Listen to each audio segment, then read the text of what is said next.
Okay, guys, we are live, and we're going to wait a few minutes before we kind of get into any of the nitty gritty and talking about different things.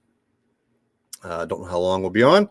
We're going to see how the crowd reacts and shoot the breeze for a little while.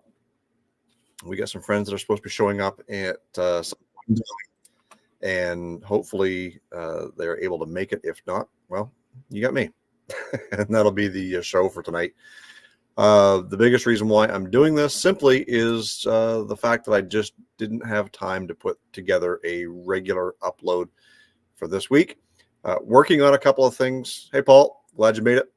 And you brought your cat. Well, that's awesome. We like cats around here. So just been busy at work, and I was in the middle of the project, Dale Jr., trying to get the cruise control, working on that, as you guys know. And I bought that in Wichita, Kansas. Drove 2,000 miles with no cruise control. Some people think that's absolutely horrible, like myself, because I did most of the driving. But we were able to break it up a little bit between Grant and John when we made that trip. But anyways, just doing a little bit of diagnostic on it, and we got to a point where we found out what the problem was. I had to order a part. So that's going to be a video hopefully for maybe next week if the part comes in and I get this thing fixed up to make that work again. But I'm glad to have you join in. We're showing 9 people watching right now. So if you're watching, make sure you like this video. Please hit the share button too. Share it out on your social media, your Facebook, Instagram, Twitter, whatever. Twitter, I'm still calling it Twitter, X. And we get a few more people in here as we just kind of ring things through. Shopcat is in the house. Thank you very much. Shopcat's got a cat as well, so hopefully he's brought his own cat. If you guys are interested in being a part of this live stream, then send me a message on either Messenger or Instagram. I'll send you a link. You can join in as long as you've got a webcam, or you can use your phone. I don't care. You can join in, and you thought I sold Dale. So this picture behind me is green screen. So although I still have Dale, the green screen is simply just a virtual background. So I can go none, and there's my green screen. But I took this picture, and I'm using this at the moment to be my backdrop. So I just basically took the picture. As you can see up here, the stoplight is stuck on red, so it's not cycling through like it currently is right now. And if you look at the windows, all the windows are black. That's because when I took this picture, it was dark outside. It's currently bright out. It's only 8 o'clock in the evening here. When we do podcasts, I can switch to, get out and drive. If we're just having fun doing nothing, I can go news. Welcome to the late breaking news here live on Olde Carr Guy. No, that's not what we're doing. I have my old backdrop, which showed the Yugo all tore apart. Of course, that's super old. Yugo's not even here anymore. But anyway, that is that. You'd be in if you weren't at work. Take a break. I'm just saying. I'll cover for you. I'll write you a note. King Eric. I didn't realize it was you that had said that you thought that I had sold Dale. I thought that was Shopcat. Anyway, so I do know that Ryan from Everything is Broken Garage will be joining here very soon. He just texted me, said he's on his way. We'll let him in when he gets here. Some of the things that you thought I was only 3 hours ahead. Nope, 4 hours. Eastern time is not where I am. I'm in Atlantic, so I'm another hour ahead.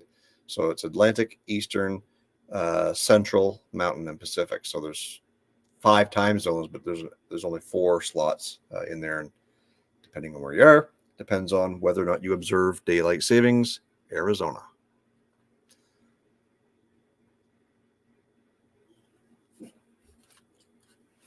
Tried to get Grant to join tonight as well. Grant had other plans, Move to the Pacific? No, I don't think so.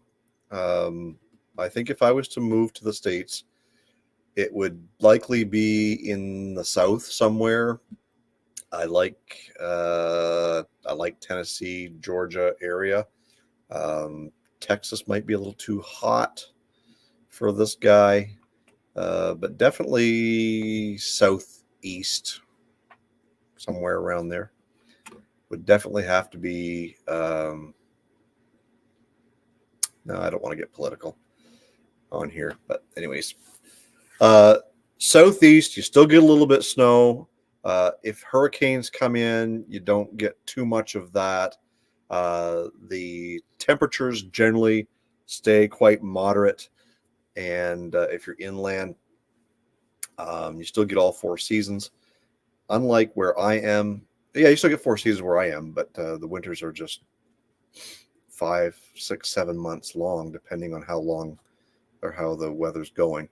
And spring starts for us like late March, early April, most of the time, and you're full-fledged into spring by late May and June. Of course, now we're into summer. So again, 9 people are here watching. If you haven't yet, please, I encourage you to hit that like button. We want to get some likes in here. Share this out as well. There's now 10 people watching. Thank you guys for taking some time out. I have nothing planned tonight other than to talk a little bit about Marketplace in an experience I had over the weekend, which I thought was quite funny. And I'm going to wait till Ryan to show up for that, because I think that it's something that he will appreciate. And he's just popped the top. Welcome, Ryan. Good evening. What's happening? How's things over there? Not too bad, boy. Not too bad. We just had our usual Thursday evening meet and motor, where everybody shows up to one of 3 A&Ws, and the cops show up, and people do burnouts, and yeah, hilarity ensues. Hey, well, there you go. The smart ones get away. Mm. The smart ones drive automatic Jettas that can't do anything. Yeah, there you go. I wanted to do a burnout officer on us. I can't. It's just not possible.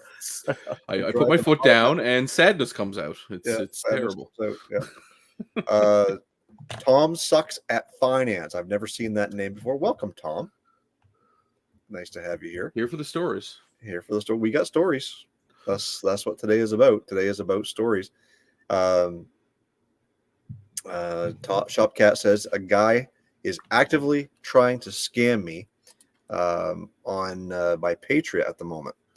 Tried to send him VR paperwork for which I only have to pay $50. Yeah. Oh, yeah.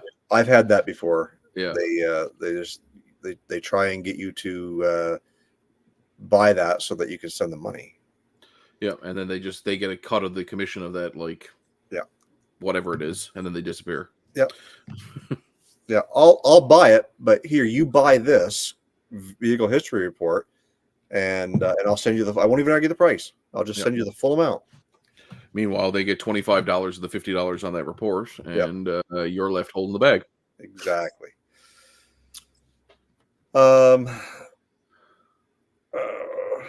That is Ryan's release.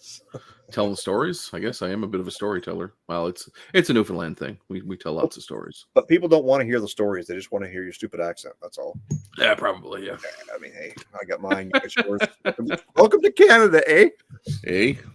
So we got 15 people watching now. That's great. Oh, just dropped 13. For some reason, we can't get anyone to hit the like button. What's up with that, guys? Well, maybe I'll go hit the like button and start it off. Maybe I'll make it viral.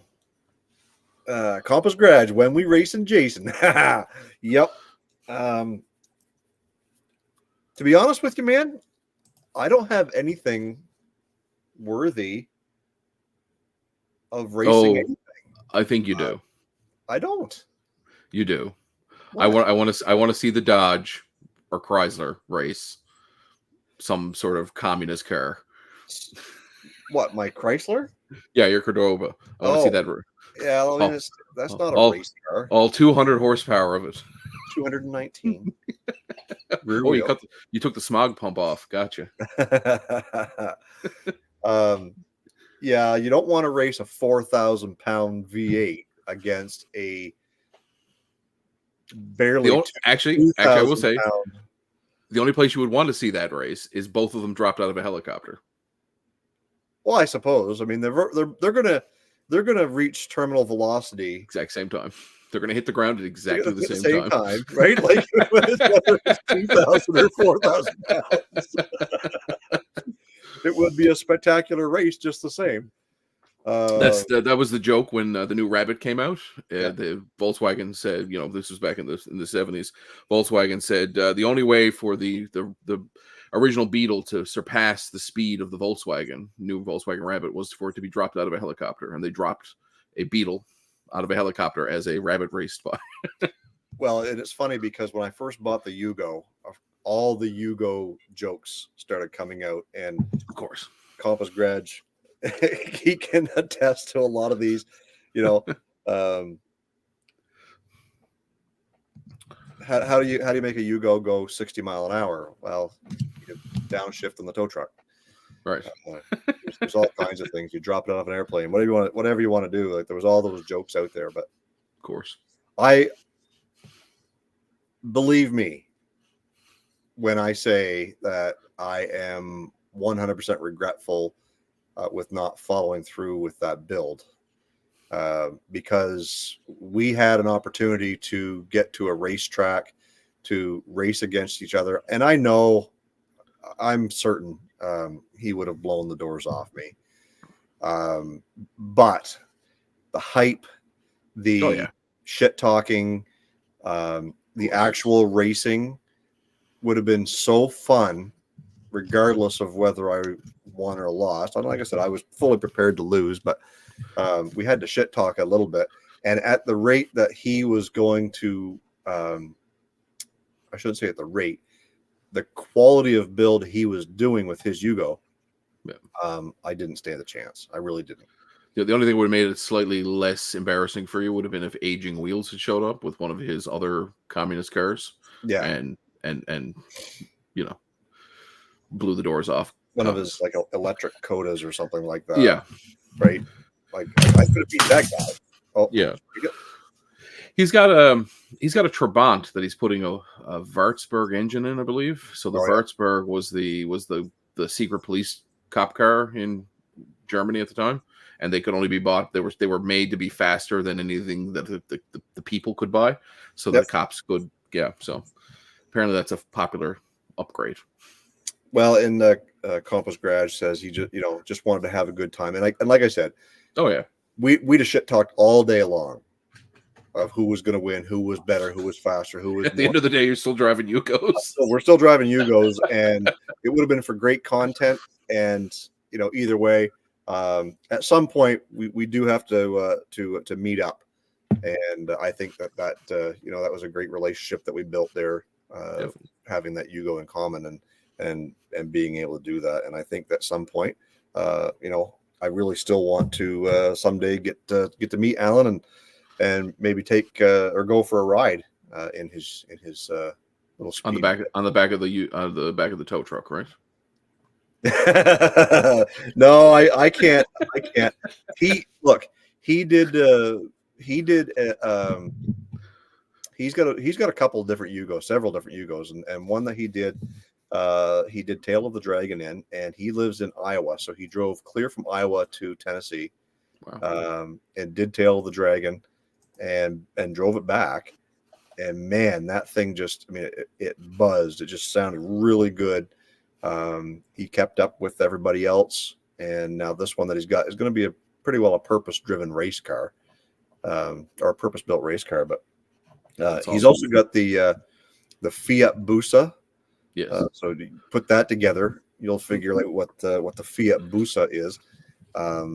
So it's a little, I don't even know what kind of car it is. It's a Fiat, but I don't know what the name of it is, what brand. 124 or a Cinquecento, the 500. Anyways, he's gone and put this Hayabusa engine in it. Nice. It's literally a little rocket ship. That thing can't weigh much more than 1,200 pounds. Big engine, or I suppose small engine, but powerful engine in Fiat 600. There you Yeah, go. there you go. Yeah, Cool. Little yeah. rocket ship. That's It exciting. is. Yeah, and it was making too much power for the axles. Are you, Alan? Are you still having axle issues with it, or are you driving it much? Be interesting to find that out, because I know that at one point, like, he'd just go and he'd give her a little haul, Snapping and axles. snap. Yeah. At that point, you got to get some Schedule 80 pipe and make your own axles. Yeah, I think he was getting some of them custom made, but yeah. And I think that, like, when you start going to certain aspects of custom builds, and you get into having to have certain things custom made, that's where Different level. But it's a whole different level. You get into fabrication and cost. Yeah. It's one thing if you can find someone who can do it for you, but the first time might be free. The second time you got to pay a price. And that's one thing that I wish I'd have done a little more, was be proactive in learning how to do things like welding a lot earlier on in life. So went through 3 sets. Yeah. That's a lot of axles. Yeah, here in the Volkswagen world, you can get a company called Raxel makes upgraded axles, but they're monstrously more expensive than standard CV axles. Yeah. Well, any of you guys who follow Cletus McFarlane, you'll know that when he started upgrading and just kept adding more and more power to Leroy, that it just kept chewing up because for the longest time he was just running stock axles. Yep. Right. It worked until it didn't. Until it became licorice. Yep. Broke. Yep. And I'm excited to not to get off topic by it, but I'm excited to see this new body shell for Leroy. It'd be interesting to see what it is and what well, we know what it is. Yeah, it's going to be in the form of a eagle head out front. There's the company that's doing it has been posted. I started following them. Okay, I haven't followed them. They're starting to put some pictures together. Cool. It's pretty cool. This Leroy's going to get a body, and it's going to be outrageous. That sounds about right for so. Cletus. I got a joke for you that I heard today. What's the difference between Superman and me? I have no idea. What is the difference between Superman and you? Superman has supervision. I require supervision. Dad joke today. That's pretty bad dad joke. How far are you from Niagara Falls? We were doing that trip in October. So Niagara Falls, so from where I am to Toronto is 14-ish hours, and Niagara is probably another 2 from 4. That. Yeah.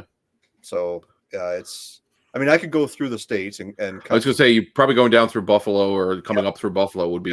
I could do better. that. Probably do the whole trip in 10 hours, but still, it's quite a haul. And I'm trying to plan my trips for next year, because there's guys out there that have super supportive wives, which mine is.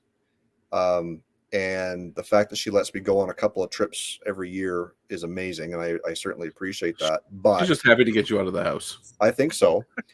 But it's to be gone for a week on a road trip, or whatever it happens to be, SEMA or PRI or whatever. Power tour. It's financially taxing. It is. Plus 30%. Well, exactly. Well, it was almost 40% when I bought that Suburban. So right. I don't necessarily drive things that are fuel efficient. So you've got to take into account that, 15 plus miles per gallon is not getting you very far. No.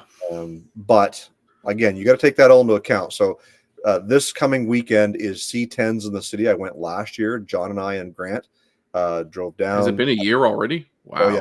Yeah, and I had a blast. That's amazing. And it just sucks that I'm missing it this year. But I do plan on doing it next year, and trying to tie that into hot rod power tour somehow. Last year would have been so perfect because C10s in the city was on the Saturday, not the following Monday, but a week from that. Yeah, that next Monday, so like 8 days later, power tour started literally in Atlanta Motor Speedway. Right. So and headed north, right up to Bristol. So it would have been a great time, great opportunity. But again, it's all timing. For me, it's a 2-day long, hard push drive, or 3 days.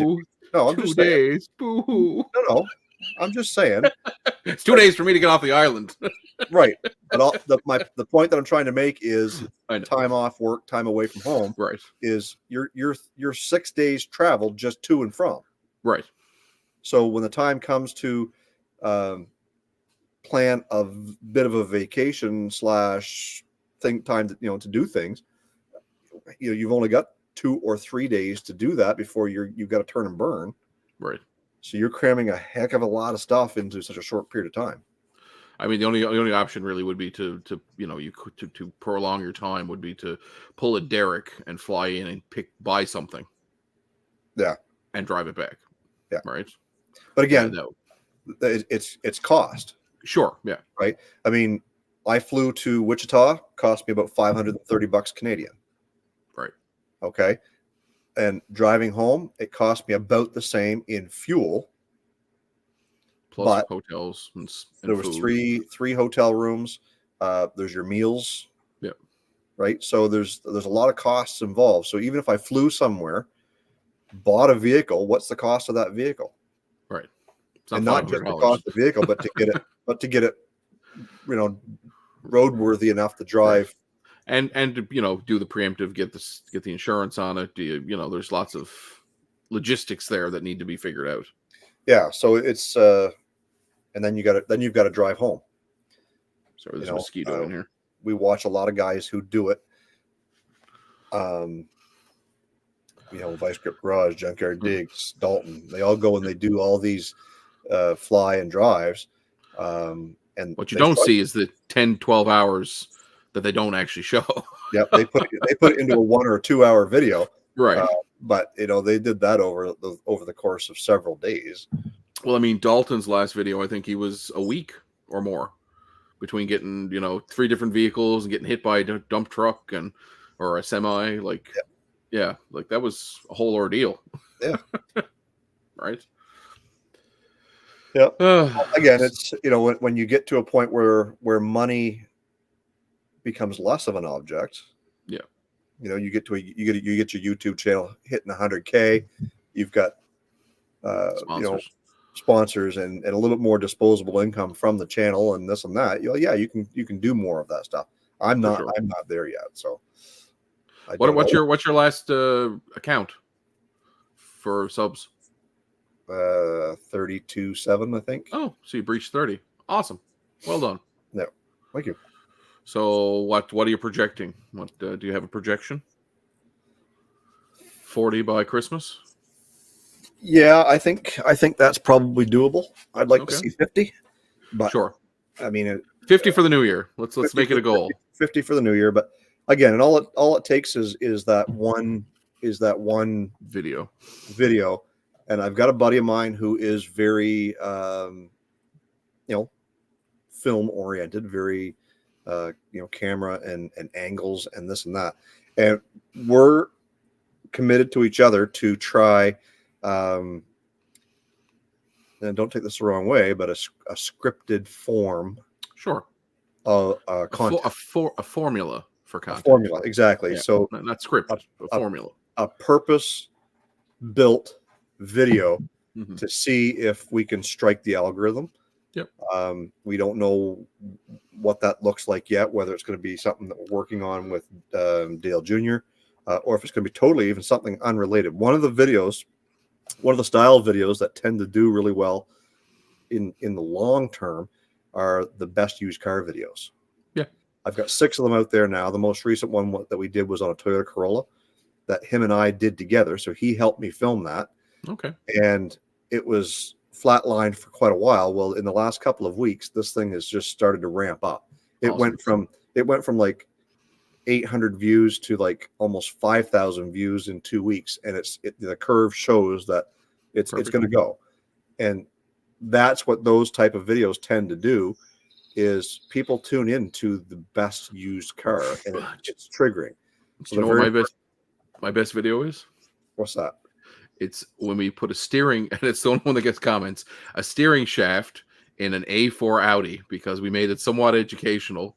And Sean has this scene where he rolls in underneath the car and says, "Oh, hi, I didn't see you there." And for whatever reason, people watch it.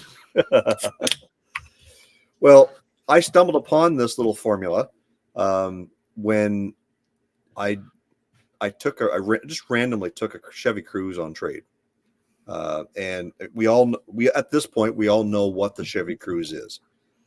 It's a disposable shitbag car. It's a mode of conveyance. They're cheap. They're cheap to buy, but they will cost you. Oh yes, especially if you get the diesel. Well, the diesels were okay from what they were. Yeah. But if you want to buy a used one, that's going to cost you, because for whatever reason they've held stupid value.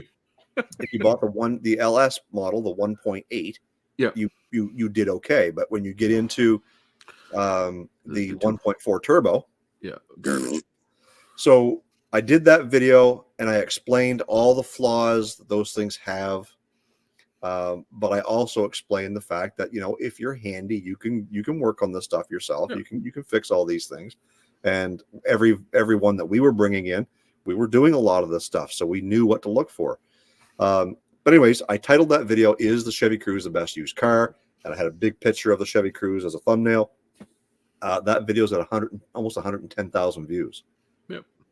Right, and it's making money. They call those evergreen videos. They'll just continue to make money. Passive income, baby. Yep. So I did the Chevy Cruze, I did the Dodge Avenger, I did the Ford Fusion, I did the Dodge Grand Caravan, and I did the Toyota Corolla. I think there's one out there that I might be missing, but the next one I'm going to do is going to be a Jeep Patriot. Okay, then. No, but the reason is they're terrible. But you know what? They sell fast. Oh, I know. Now I have a question. Do they when you sell them? Yep. Do you include 2 extra subframes in the back? Well, so that's the thing. The newer ones don't have the subframe issue, no, like the original ones did. Yeah, they were terrible. But the original ones had the subframe recall. Right. So depending on your dealer and whether or not they want to actually honor it, right, they'll give you a free subframe. And we've been lucky enough that we've had a couple that were covered. Yeah, that was like the Dodge Caliber. Anytime you see one of those driving with the rear wheels like this, you're like, oh, there's no rear subframe in that thing. Well, but that's not why those went bad. Oh, it's not? I thought it was a subframe. No, IRS. Oh, gotcha. They have 3 different control arms, and they've got one lateral control arm that goes forward with like a hockey puck bushing. And it goes? Well, the hockey puck goes, the dog bones go bad on all. So anytime that we get like right now sitting in my office in a box is all 6 bars and bushings. So next one we get in is going to be fixed. Perfect. Well, why wouldn't you? No, true. I suppose. Right. I always assumed it was like a rotten subframe, and that's why nobody ever got them fixed. They had rotten subframes, and that was part of the reason. But if you bring one of those in, and you get the control arms and the 2 lateral bushings up front, and you do them all, and you send it away for an alignment, then it's done, and you're probably good for at least a year, if not 2 years, to get you through to the next inspection. Right. But we've done our due diligence when we sell that. That's not going to be an issue for our customer. And we've fixed it a lot cheaper than what they would have. Right. Now the other thing I saw your Dodge Caravan video, watch it. Do you find the Dodge Caravans eat brakes like more than any other vehicle? Because for whatever reason here they do. Everybody I know who has Dodge Caravans always getting worse than Volkswagens, which are terribly notorious for. The problem, so there's different trains of thought on what eats brakes worse than others. Right. So, one, you and I, we live in the absolute worst climate Yep. on the planet. We live in a giant battery. Not only do we live in the Rust Belt, but we live coastal. Right. So though that plays a part. The other thing is our days are hot and dry in the summertime, and our nights are cold and dewy. Yep. So condensation everywhere. Absolutely. Yep. So do we experience putting brakes on Dodge Caravans more than any other vehicle? I don't think so. Okay. But we do a lot of brakes on Dodge Caravans, but we also do a lot of brakes on Chevy trucks or Ford trucks. Right. We just did pads and rotors on our own shop truck the other day. Right. Just because we plow with that truck. We're driving in the salt. We're driving in the worst conditions. But the Shopcat says the rear wheel bearings aren't great either. If you're talking about the Patriots and the Compasses and the Calibers, you're right. It's a common thing. Is it press in though or bolt on? No, they're bolt on in the rear. Oh, well, way easier. Yeah, but what happens is the reluctor part of the ABS on those, they just disintegrate, rot out. Yeah. Right. So you might have a perfectly good wheel bearing, but you've got an ABS light on because it's not reading anymore. And you can't replace the rings. But more than likely you've got a shit wheel bearing. Yeah. Oh. But again, so when I did those short videos, the quick videos talking about the Dodge and Chrysler products, why do we sell them so quick? There's a reason why. Is it because they're great vehicles? Define great. It's a mode of conveyance. They're priced properly. Yeah. Right. That they fit a price point. They are decent vehicles. One thing that I will say, and I did mention this in my Dodge Avenger video, is the 2.4 in those Dodges is probably one of the best 4-cylinder engines that's run this planet in a long time. We never have had in the 16 years we've been in business an issue with a Dodge 2.4, regardless of what it was in. Right. They came in Journeys, Patriots, Compasses, Avengers 200s. It was the base 4-cylinder engine. Well, it wasn't. They had 2 liters and different stuff. And they had turbos too, didn't they? The Darts did. Yeah. I think those were not. They were not very good. They were a Fiat derived turbo engine. Yeah, they weren't the same. I forget what they call that engine. Fiat called them the Tiger Shark or Tiger. Yeah, something like that. Yeah, something like that. Anyway, they're great engines. The CVT transmissions were trash early on. Garbage. Yeah. Up until I think I can't remember what year they switched, but I think it was 12, where they used a CVT, but they put electronically controlled shift points in them, so that it actually felt like it was shifting. I'm not sure if that's what. I'm not sure if I'm using the proper terminology there or not, but it feels like it's shifting, right? Going through gears when it's still just a CVT. But those were better transmissions. We had a 2012 Sentra we bought new as a company vehicle. Anyway, I got them to take it back after about a year because it was so many lemon problems with it. But I had to see. It was one of the first Sentras with the CVT. It was the worst thing ever. You're screaming at it like shift. Yeah, expected it to shift, but it never did. Well, and I think that the world has proven, or the industry has proven, that CVT is not the answer. No. Well, everybody went back to slush box. Well, and that's just it. Everything, even Honda and Toyota have gone to CVTs, and they're now just starting to have issues with theirs. Yeah. Volkswagen never really touched it. I mean, they went dual clutch, and that was a whole other kettle of fish, but they're back doing a standard slush box automatic now for everything. Well, and Volkswagen had kind of a junk automatic transmission for a long time. Yeah, the Mark IV was terrible. It's made of glass. Yeah. After the Mark IV, it got better. But then they invented the CVT. Glass gears, they finally went to clay. Yeah. But anything with the dual clutches, the newer stuff is fine, like the DSG stuff, but the first gen stuff is absolute garbage. So so long as we're on the topic of transmissions, Ford's dual clutch. Oh yeah, well that's just the power or whatever. What's the name on it? Power shift or power something? Power shift, yeah. Power shift. When we first started buying a few of these 2012 and newer Ford Focuses, they're so cheap at the auction. What a deal! Well, the problem wasn't as pronounced right when they first come out. In I forget what year it was, 2016, I hired a salesman, and he was driving a 2014 Ford Focus hatchback. Low mileage. He loved the car. He says, but every once in a while he'd get this shutter. Juddering, yeah. So he took it back, and they did a flash update on it, and this and that. And at the end of it, he was told, Bill, you're just not driving the car hard enough. Well, and he thought that was a joke. And I said, well, I don't have much experience with dual clutch transmissions, but what I do know is they're generally reserved for high performance cars, which have power.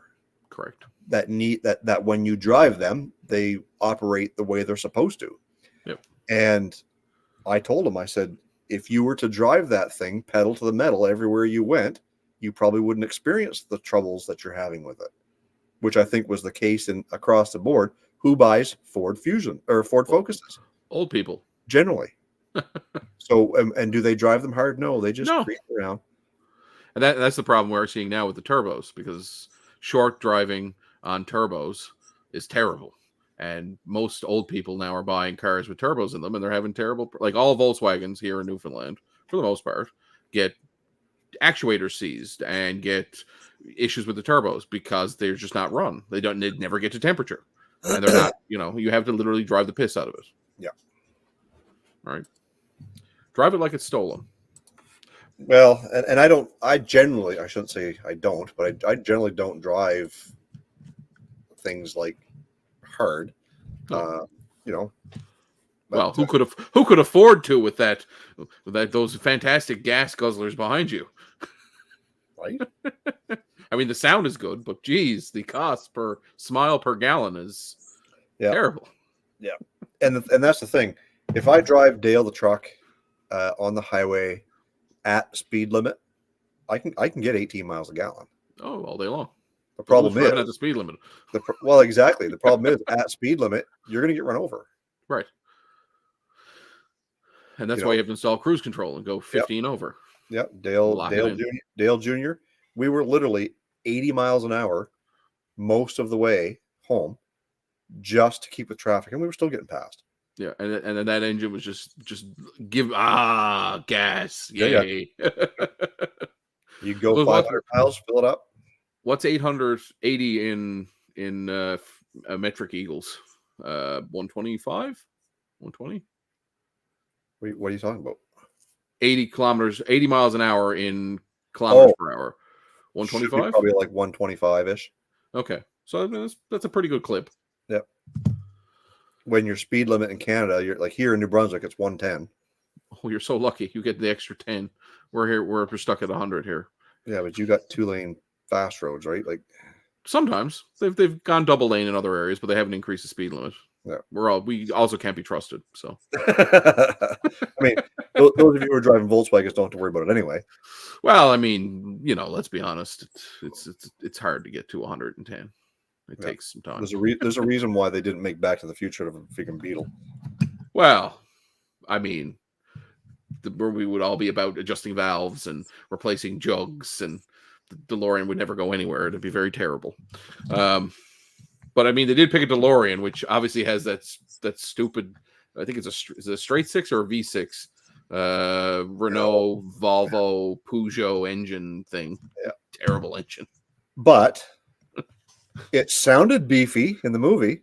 Sure, because they were probably playing a V8 track over it. It was a Tesla before it was a Tesla. Yeah, right. Well, it's funny because John sent me a video of this guy who ran one of those what are they called, those electric Hyundai Ioniq 6? Ioniqs, yeah. So he did Pikes Peak in this. For the most part, it was stock, right. And at the start line, they're playing revs, like you could it's a soundtrack in this electric vehicle. I'm like, if I owned an electric car, I'd make it sound like a theremin everywhere it went. That's that weird electric instrument that they use to make science fiction background music. That's what my electric, or it would sound like the Jetsons. So a fellow I know that stays at the campground, he just bought a Cadillac Lyric. Hoovy loves his. And They look really nice. And it does. It's Yeah. But when it drives through the campground, like it sounds eerie. Yeah. Ooh. Yep. Like it's got this sound to it. And I'm like, Yeah. man. It's like, are there ghosts out here? What's going on? I'm expecting Mulder and Scully to show up here at some point. Yeah. So I wanted to part of the purpose of this live stream was to tell Facebook Marketplace stories, and I had one this weekend that I thought was definitely worth sharing. So as you guys know, in my garage, you look at the pictures all around behind me. I like to collect lighted signs. So I'm just browsing through Marketplace, and I see this Coke sign. So it's probably 20 inches by 15 inches. Like it's a lit sign, and the name on the Facebook Marketplace listing is Diane. So I message, and I don't just click, "Is this available?" because that's just bullshit. Put a little message in there. I physically type in, "Hi Diane, do you still have the Coke sign?" And I get message back, "Yes, call me," and post a phone number. So I'm like, okay, this is easy. And it was a New Brunswick phone number? Yep. Okay. Yep. Okay. And it was in St. John, so it's like an hour away. We were going to St. John that day. So I said, well, if we can make this happen, make it happen. So I call the number, and this guy answers, and I said, "Is Diane there?" And he says, "Yeah, this is Diane." Okay. And I'm like, "Oh, okay." He says, "Yeah." He says, "I just recently changed my name." Oh. I thought it could be like an Ashley. Sometimes guys are called Ashley. So I'm like freaking out because I'm like, I don't know what the right words to say here. And smile and nod. And he says, "No, I'm just effing with you." I'm like, who does that to a complete freaking stranger? That's hilarious. So was Diane actually there? So Diane was John was this guy's name. Diane was the wife, and he was using her account to post the sale. And I'm thinking to myself, okay, this guy, I need to have a beer with this guy. Yeah, that sounds pretty funny. Like, that's pretty classic to go and pull something like that to a complete stranger. Yeah. So this is how this sale went. So after we get that out of the way, he's like, "Well, look," he says, "I'm at my cottage. I'm not in town." He says, "But here's my address. The garage is unlocked. Just leave the money on the table." Hilarious. So this is New Brunswick, guys. This is what New Brunswick used to be. Yeah. You don't get much of this anymore. Like, just doors unlocked. Just down to earth, salt of the earth people. So he says, "When you get to my house, call me, just so that I know that you're there." And I'm sure he probably had a camera or whatever. Sure, yeah. So I go and I pull into the driveway. I give him a call, and of course, no answer. And I'm thinking, well, shit. Now I'm going to have to go into this guy's garage. There's like neighbors. So we're in the city. We're right in the heart of the city. And so it's also St. John, which is sketchy to begin with. Yeah, well, actually, this was a good part of town. So I go and I open the door, and I see the sign over there. And he had two of them. One was a Coke, and the other one was Coca-Cola. So they were identical, but they were just different scripts, right? Right. And he says, "If you want them both," he says, "I'll sell them to you for 125. So anyways, I left 125 cash on the table, took a picture of it, and I texted it to him, and I said, "Here, this is where I left the money. So when you get there, you can go find it." We pull out, we get going down the road. We're down the road about half a kilometer, and my phone rings. It's John. He says, "Yeah." He says, "You were at my house." I said, "Yeah." "Damn, I just missed you. Did you get the sign?" I said, "Yeah, I got the sign." And I grabbed the other one for the extra $50. And all I heard was, "Woohoo!" on the other end of the phone. Like, this guy is like high on life, right? I on something. I on something. Of course, I had it on speakerphone. My wife was just laughing, busting a gut. But yeah, anyway, I got these two Coke signs to hang up in the shop here for Awesome. Big question is where are you going to put them because there's no room on your walls. Well, I can start taking down hubcaps and stuff like that to make room. Fair. Are you going to backlight them? Or are you going to put LED lights in behind them like you did with the? I bought I bought the 2-foot LED strips that come with like a rocker switch on them. Right. So I just took them all apart and I put those in. Perfect. And I just got to hang them now. So one thing I've got to do to the garage that I'm realizing already. So this wall behind me, the south facing wall and part of where the garage doors are, there's only a couple of plugins there, but I got plugins like all across this wall. I'm running out of plugins. Really? So what I'm going to have to do is I'm going to have to use some tech cable and just surface mount, run some wire and run a couple of different circuits to have something to plug into. But you have access to your attic, right? I do, but there's a foot of insulation blown in up there, so I could get through it. But if I don't have to, I'm going to staple that stuff to the ceiling. Yeah, it doesn't matter, right? Yeah. So it is what it is. But that's one of the reasons why I browse Marketplace so much. Not always for vehicles. I like browsing at vehicles, but sure, every once in a while, you never know when cool stuff pops up. Yeah, like all the vintage tech. Occasionally, I get lucky and stuff is local. Like it's amazing what Newfoundlanders keep in the attics and in the basements and in the sheds and in the barns. Right? You spend $3,000 on a computer in 1984, and you're damned if you're going to throw it out. Right? So, that's funny. Yeah. So John is looking for a car for his daughter, around $4,000. Well, I don't know about Ontario, John, but I do know that here, $6,000 and $7,000 is the new $4,000. It is, yeah. Same here. Because what you used to be able to go out and buy a really decent car for $3,000-$4,000. You can't. I can't get $500 projects anymore. They don't exist. They're now $1,500. Yeah, well, and they're worse. Yeah, and $1,500 cars are $3,000 cars. Yeah. So it's just cyclical that way with the pricing on everything. What I find funny is down in the States, everything's crashing, and yet it hasn't happened here yet. And everybody's like, "Oh, it'll take 6 months," and it's been a year and a half. Yeah, it is starting. Like we're noticing at the auction, pricing is slowly starting to come down a bit. Right. But it's not like the U.S. crash. U.S. crash happened back at Christmas time. Yeah, there's literally new dealers with hundreds of vehicles just sitting on lots. Yep. But again, they're selling $29.95 cars, right?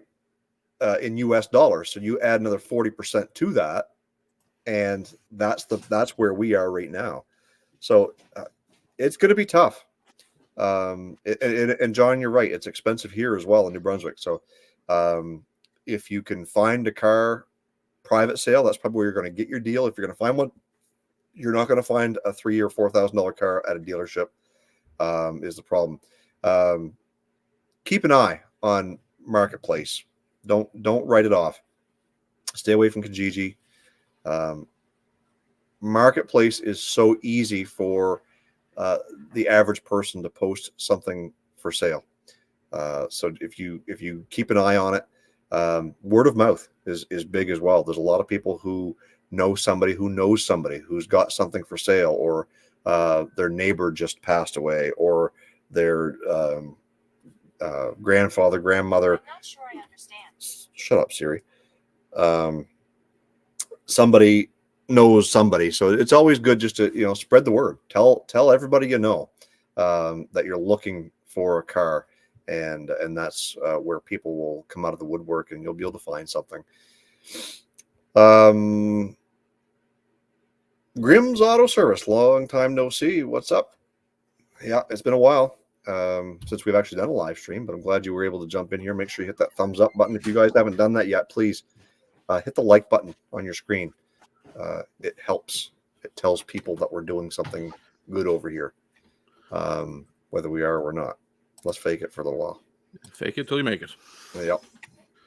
I gotta say, it's very unnerving to hear you talking while I'm trying to take a pee. I'm sorry. I left my headphones on. I'm usually Oh. taking them off, and I was just like, oh, taking a piss, and there's Jason having a chat about finding used cars. Don't use Kijiji. Hey, Ryan, I'm going to call the police. Yeah, why? Because it's a lot of touching child. Anyway. Well, it's better in the wintertime when you're trying to bring, 3 inches of dick out of 6 inches of fabric. So Right. good times. Eric, have you got your bathroom set up yet in the garage? I mean, I know you framed it up. I don't, but something funny. So my wife works at the hospital locally, and her department is right next door to the maintenance department. So they're constantly changing out fixtures and this and that. Well, like, I don't know, a month ago now, she says, "Come out to the car. I got something for you." Oh God. Pop trunk. It's a porcelain urinal. Oh, amazing. With an auto flush. Perfect. So I may see if I can figure out how to make use of that. Urinals are big. They take up a little bit of real estate. So I've got to figure out if that's what I want or if a toilet will suffice. The whole point of having a bathroom out here was twofold. One, so I can wash my hands if need be. But two, so I didn't have to run into the house and take my shoes off and wash my hands all up before I go take a poop. Yeah. I'd love to be able to do that out here. Also, you don't make a smell. Your wife is happy that way. Whatever. Yep. But yeah, no, I've sort of worked it out, but I haven't actually installed it. But I have a urinal as well, and I just got it plumbed into some like a French drain that we dug, and I haven't hooked it up yet. But and we just pour some water in it. When the plan is just to pour some water in it when you're done, and then on the cold days you don't have to go outside to use the bathroom, or again climb into the house and use the bathroom, which often brings mud and other things into the house, which upsets the cohabiting of the other people. Going back to the topic of used cars a little bit. Yeah.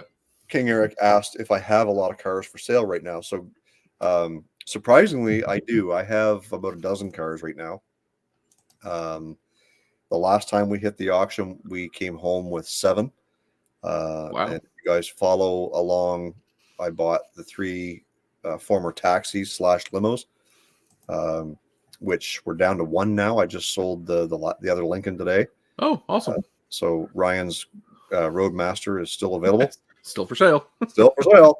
But those 3 cars get get 100% the most attention of everything on my lot, simply because of price point. Right. So the first Lincoln I sold, I didn't have to do anything to it. It was inspected already, and the current inspection was good for another year. I put $3,000 on it. I got $3,000 out of it, and the guy who bought it wanted the air conditioning working. Lucky for him, it was just what do you call those? A dryer, which is common on those things. So I put a new dryer on it. There was like $60, and he paid for it. Perfect. I told him, I said, you're buying this car as is. If you want the AC working, then you pay the price to fix the AC. And he said, which I'm sure he was happy about last week with the heat. Especially the following week, we had triple digit temperatures. So yeah, that's triple digits for all you freedom fighters over there. Yeah. So he paid an extra $300 for us to replace the dryer and top it up full of refrigerant. And it worked. Sent him on his way, and away he went. So he was happy. And then, like I said, the following week was super hot. It was. Today, a fella come in, and he drives a lot of older stuff, a lot of higher mileage stuff. So that's what he did. Was he said, okay, he says a couple little things. This guy is like 6'5". So his wife is like 4'2". And he says, I couldn't get the power seat to work. All it was the power seat on a town car, Crown Vic Grand Marquis, is on the door. The switch is there. So what had happened was the switch got pressed in and snapped out of its little bracket. So when you went to go slide the slider, it didn't actually do anything. It was moving everything and not the switch.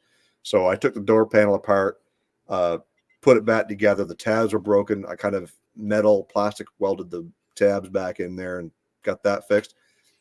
And he said the cancel switch on the signal light wasn't uncanceling itself or canceling itself, uncanceling. Canceling itself, because it would, if to uncancel, would to turn it back on. Kind of like unthawing. Yeah, exactly. Yeah. So anyway, so I come out back. I've got this old blue police car over here. So I just yanked the turn signal switch out of that. Plugged it in. She got a cop turn signal now, does she? She's got a cop turn signal now. Anyway, so that'll go tomorrow. And then now we're down to the Roadmaster. And what else do you have? Well, that's all we got for cheap vehicles. Right.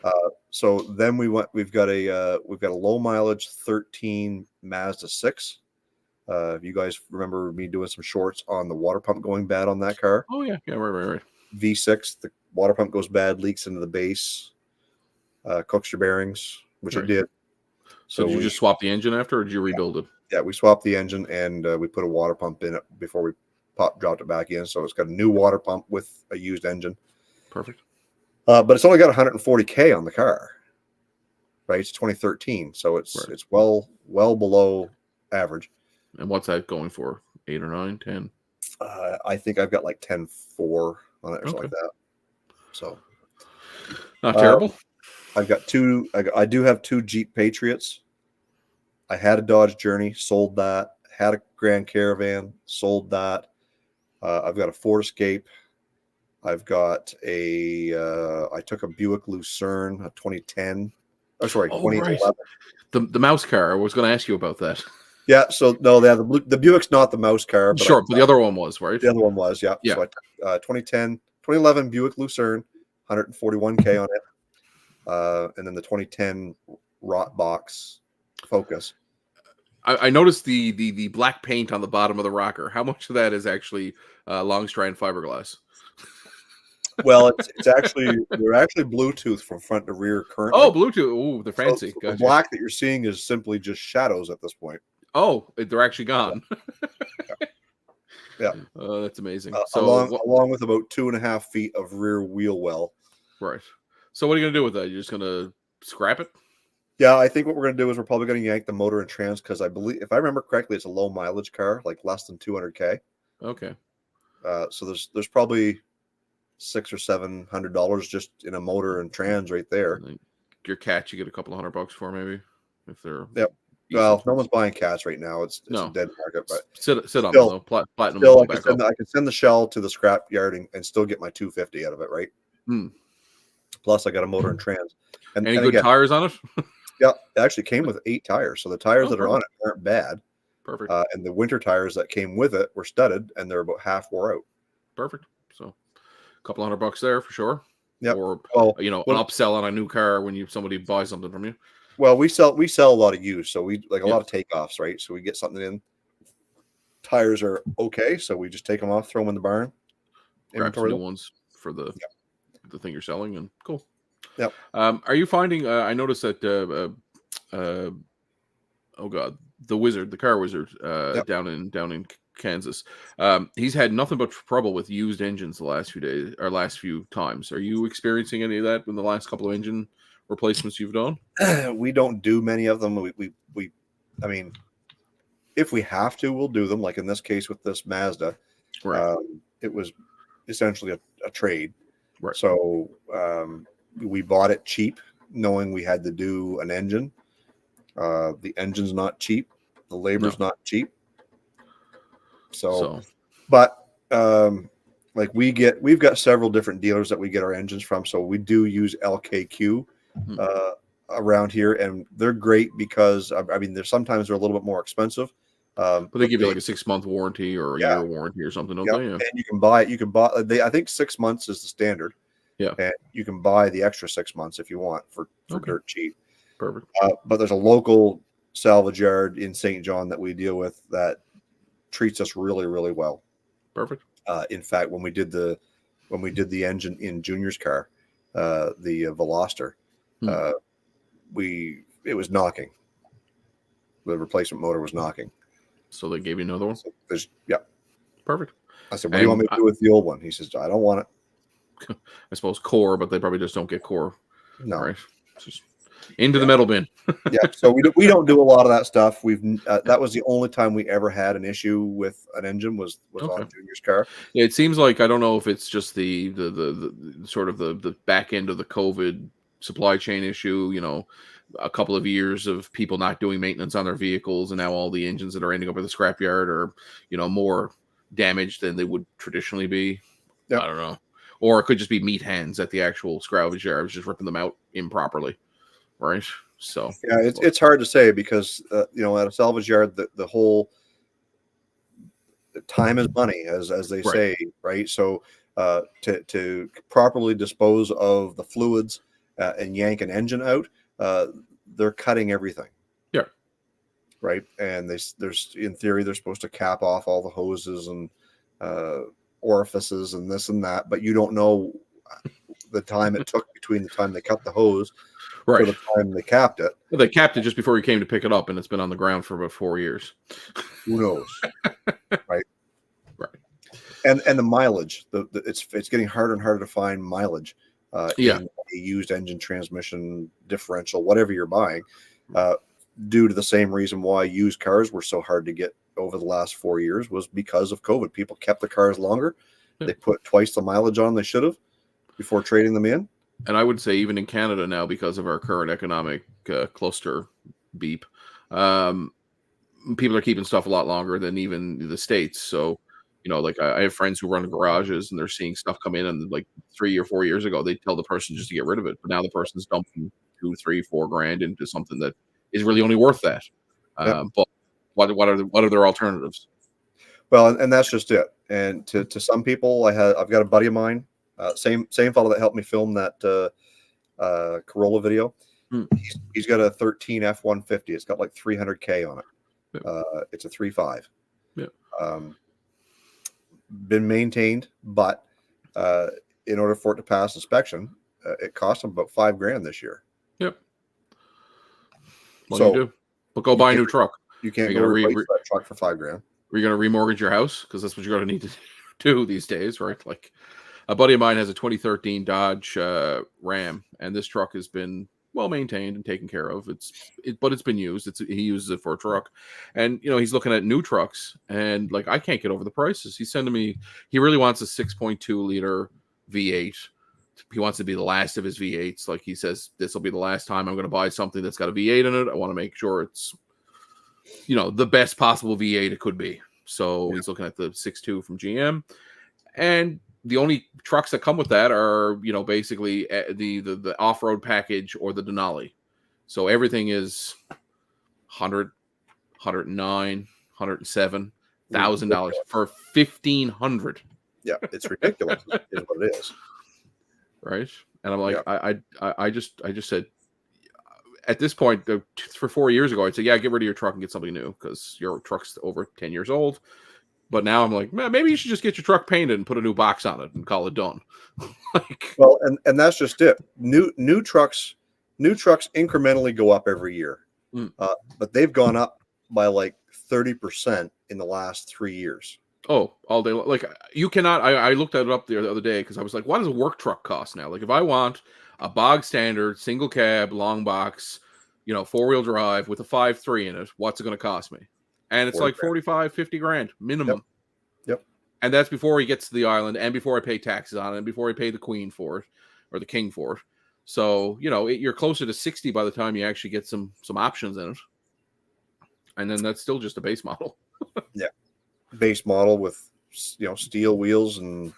Yeah. Which, you know what? It's a truck. I think trucks should have steel wheels. That's just, I think trucks were made to be trucks and cars are made to be cars. And we got away from work truck. Yeah. Because most people I know who own trucks could get away with having a Maverick. And we've talked about this before. They don't need a truck. Yep. Maverick, some form of a ute, which we don't have over here. We had them in the 70s, 50, 60, 70. We don't have them anymore. So come on, guys. Ranchero, El Camino. Why do we not have this in 2024? Well, for here at least, I know like everybody's hung up, at least in Newfoundland. I'm sure it's probably the same in Nova Scotia. It's like, why would I buy? I can't buy a 2-wheel drive. It has to be 4-wheel drive. So you've added to the complexity then of, okay, now I need to put an axle under the front or do something to make it 4-wheel drive. So But it adds complexity. but it doesn't. Look at the Dodge Chargers. They came in all-wheel drive. They didn't have a front axle. True, they were just drive based. Yeah, right. Just like every SUV out there on the market. And I suppose the Maverick is the same way. That's 4-wheel drive if you want, or all-wheel drive, right? You won't get true 4-wheel drive, and maybe that's what truck people want. They want true 4-wheel drive. They don't want all-wheel drive. But they want to be able to jam it into the. It's a mindset. It's a mindset.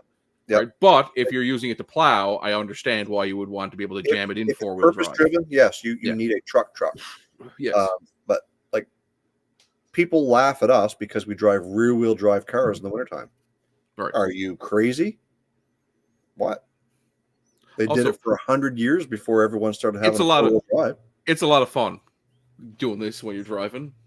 No matter how you look at it, though, from 19, I'm gonna say from the 1990 back. Yeah. So for the first 80 years of the automotive existence, it was all rear-wheel drive. 95, probably 97% of everybody drove a rear-wheel drive something. Well, you remember, like Ford didn't offer a 4-wheel drive truck. You had to send it to a coach builder to get 4-wheel drive, and that wasn't like 1920s. I'm talking that was in the 1960s, 1970s, right? I remember Junkyard Diggs did a thing on, I think, was it 71 or 70? It was built by somebody else. It was it was 4-wheel drive by somebody else. I don't know my Fords that well. Yeah, but my point is that for the first 80 years of transportation, everybody was driving rear-wheel drive carbureted vehicles. Yeah. You drive to the conditions, you drive to the vehicle. It's not hard. But the problem is like we've talked about before with John specifically. You did a whole Get Out and Drive podcast on it.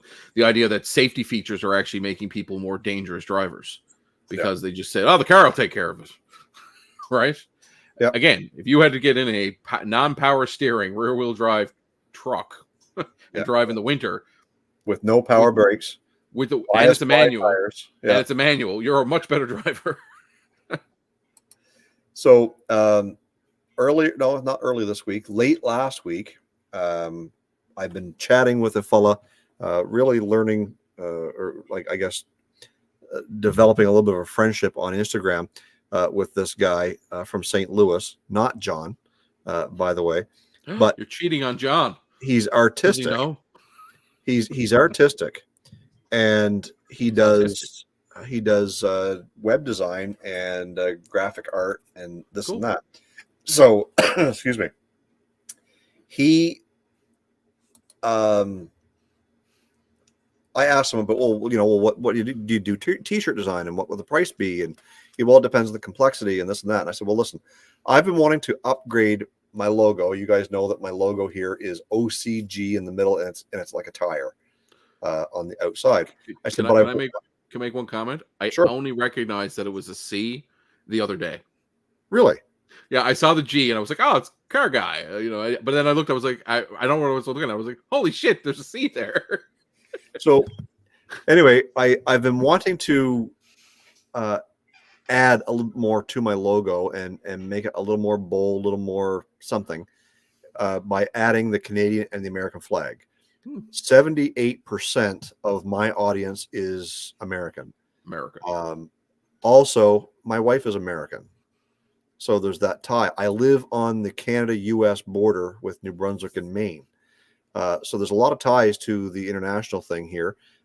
So I wanted to make sure that I could do something like that. So I said, look, here's in my mind. I just told him, I said, my logo with a Canadian American flag. What can you do with it?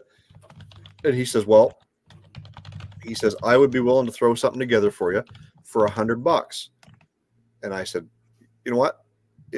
Sure, I'm willing to do that.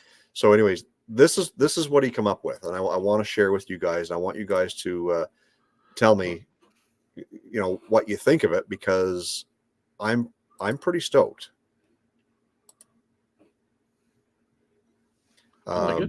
So it's basically it's the same logo. It's turned the other way. There's a little bit more definition in the tire. and it's lighter. And I told him, I said, one of the biggest problems I had before was putting this on a black T-shirt is the tire blended in with the black. So what he's done is he's done an outline across the bottom. Outline. Nice. Yeah. The only thing I have is not a bias ply. So, well, I mean, you could argue that. You could argue that. I mean, it looks like the outside edge looks like a bias ply, but the inside looks like a racing slick of some sort. Yeah, I like it. I think it looks good. Either way, so if you guys are watching, though, there's T-shirts available now with that logo on them, hoodies, hats, on my merch store. So if you go down to the description box right below, there's a link to my Spreadshirt, and you can take a look at those in various different colors, see if it's something you like. It would be greatly appreciated if you could help support the channel by buying a T-shirt, showing your friends, that you support Olde Carr Guy. They might ask, "Who's that?" And you can say it's some effing idiot up in Canada who doesn't know how to work on Yugos or whatever. But the whole idea is that that's what we do. That's part of helping support YouTubers and what we do. So my shirts, I think they generally run right around $35-ish Canadian or something like that. So $4 US. Yeah, probably around $25. $25 US, I guess, is what it works out to. But nevertheless, that's the new logo. You'll see it on my Instagram. You'll see it on my YouTube channel, because I went and changed a lot of that stuff today. So. Yeah. I can see this as a graphic on the back window of Dale and Dale Jr. Yep, and that might be the plan, right? To do that and to do the whole YouTube logo, Instagram logo, somehow to go with that. I like it. Yep, I'm pretty impressed with it. Like I said, it does take much to impress me when it comes to graphics. I draw stick figures, right? That's awesome. Cool. So the shirts are live now. You can order them now. Absolutely. Cool. Yeah. Anything else new in the merch store? Like any new products? Any new? No. Sweaters, so hats? that's something I think that you and I will get together with at some point. Yes, we should have a chat. Yeah. Because as you guys, like part of doing YouTube and part of whatever is not just getting paid by YouTube. It's no. YouTube pays peanuts. So the whole idea is to create a brand and take that brand and sell it in the form of merchandise or this or that. Well, like, look, I'll give you an example. Junkyard Digs did that, anyway, I sent an email to him because I was like, the fact you can't buy, I live in Canada and I can't buy your merch bothers me. But they had the Diesel T-shirt. It was the Oldsmobile. I really wanted one of those shirts so badly. Yeah. And they had like 100,000 pre-orders or something foolish. It was absolutely foolish. Yeah. Amount of I don't think it was 100,000. It might have been like 25,000 pre-orders or something. I was like, that's amazing. Yep. Right. Like, and that makes them way more money than anything they do on YouTube. Oh, absolutely. Right. And that's all part of it, right? It's branding yourself. Yeah. So like, let's say they make, what would they make if they're merchandising? Say they make $5-6 a shirt. Right. 25 grand. They made 125 grand. Right. Right. So it's not peanuts. This T-shirt that I'm wearing right now, the Olde Carr Guy University tee, I call it, just has my logo at the top. Olde Carr Guy, established in 2018. So it's looks like what you get at college or Georgetown. Yeah. One of them fancy Ivy League. Fine machine. Although I will say, I was going to mention earlier, Jason, wearing a green shirt while using a green screen, your arms have been disappearing a lot tonight. I never thought of that. But some of the things that we do want to be able to offer is, put this for you guys to see it, beer koozies, so that we can get my logo on those. I mean, I got beer koozies up the yin yang. The one I'm using right now is the Auto Metal Direct. The nice thing about beer koozies is they're cheap. Because usually they run you about, $10, we'll say, is the going rate. But they're easy to ship because you can literally put them in an envelope.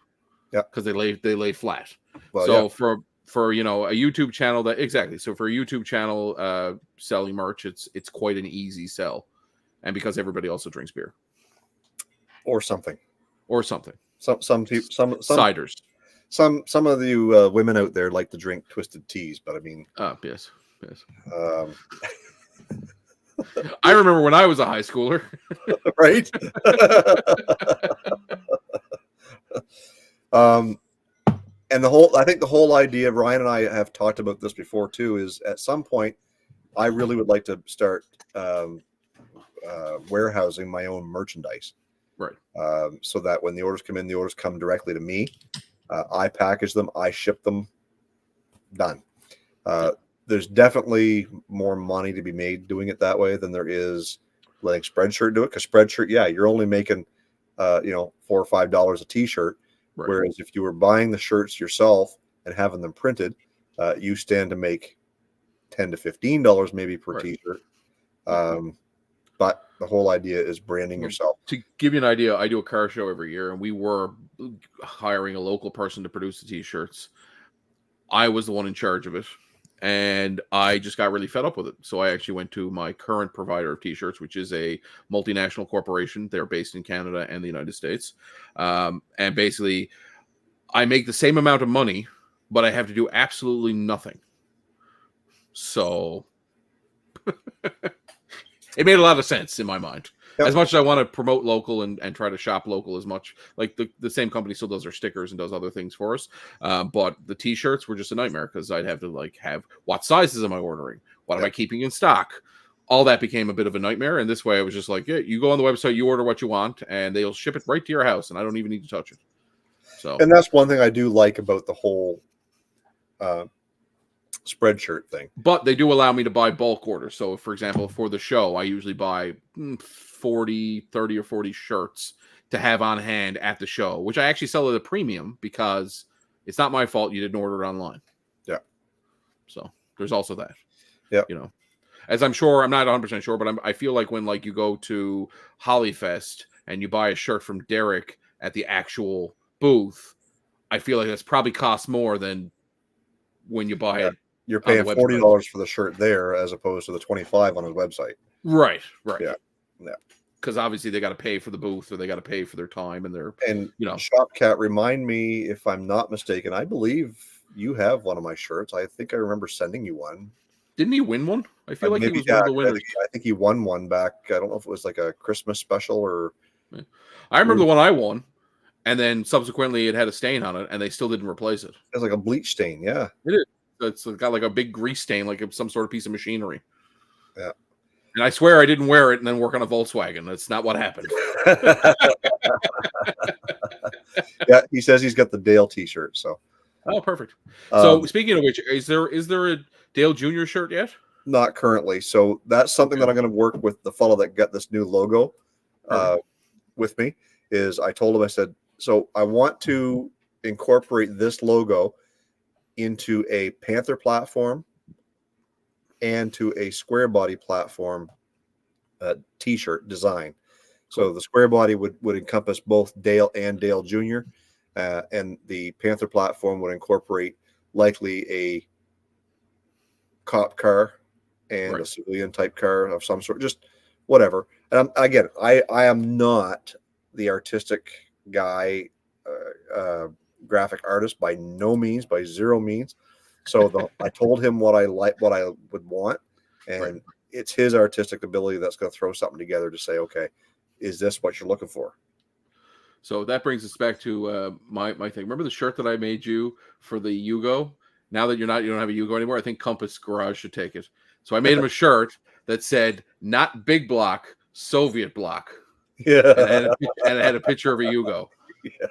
You need to make that a shirt, Compass. If you're still here, you got to make that a shirt. Yeah.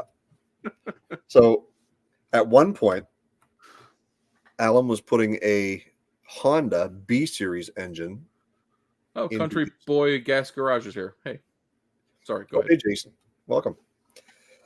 So he was putting a Honda B Series engine into his Yugo. So I created a T-shirt that was, so mine was the Yugoda, and his was the Uganda. Oh yeah, that makes sense. Right. Yeah. So then he got off that, and now he's into I think it's a Mitsubishi I think it's turbocharged Mitsubishi. Yeah, engine it's he's going with. it's like a 4-cylinder Mitsubishi engine. Yeah.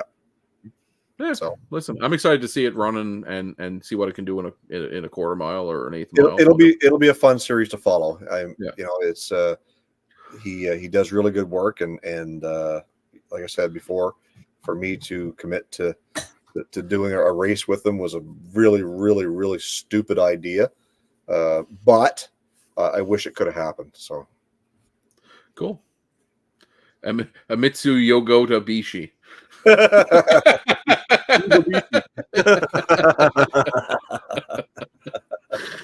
That's funny. Yeah. Do you guys sell many Mitsubishis? Have you sold many of them? No. So my family buys them fairly, like my mother-in-law and her family buy them. The big problem we're finding with them, and this seems to be common across all things, is the fact they have a 10-year warranty. Nobody makes aftermarket parts for them. I have to buy everything from the dealer. So after the 100,000 kilometer warranty expires, you got to buy everything from the dealer, and it's out to lunch expensive. Yeah. Well, I think was it Mazda has a lifetime warranty to the original buyer on the drivetrain. Right. Same idea, same principle. Yeah. So, well, that'd be at least to the original buyer. So again, that kind of shags over anybody who buys it secondhand. But like, parts must be stupid expensive, because who's in the aftermarket is making parts for them? Nobody. Yeah. Right. Well, I know that's what they want. They want to, but have to go to the look at JDM. You look at the term JDM. Yeah, Japanese domestic market constitutes 3 manufacturers basically. Right, Honda, Toyota, and Nissan. Yeah. So you don't ever hear Mazda in that mix. No, although Mazda has an interesting history as a company. Same with Mitsubishi. They do with their rotary engines early on. Yeah. Mitsubishi made a little airplane known as the Zero. You might have heard of it.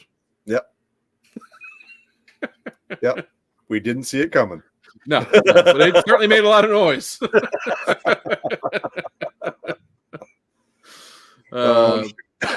But yeah, it's interesting what's sell. Like over here, Toyota is king. Like everybody buys and sells Toyotas because they're just. And that's why I tell everyone, anybody wants, like, what kind of car should I buy? And they're like, oh, you think I should buy a Volkswagen? I'm like, no, definitely not. Do you hate yourself?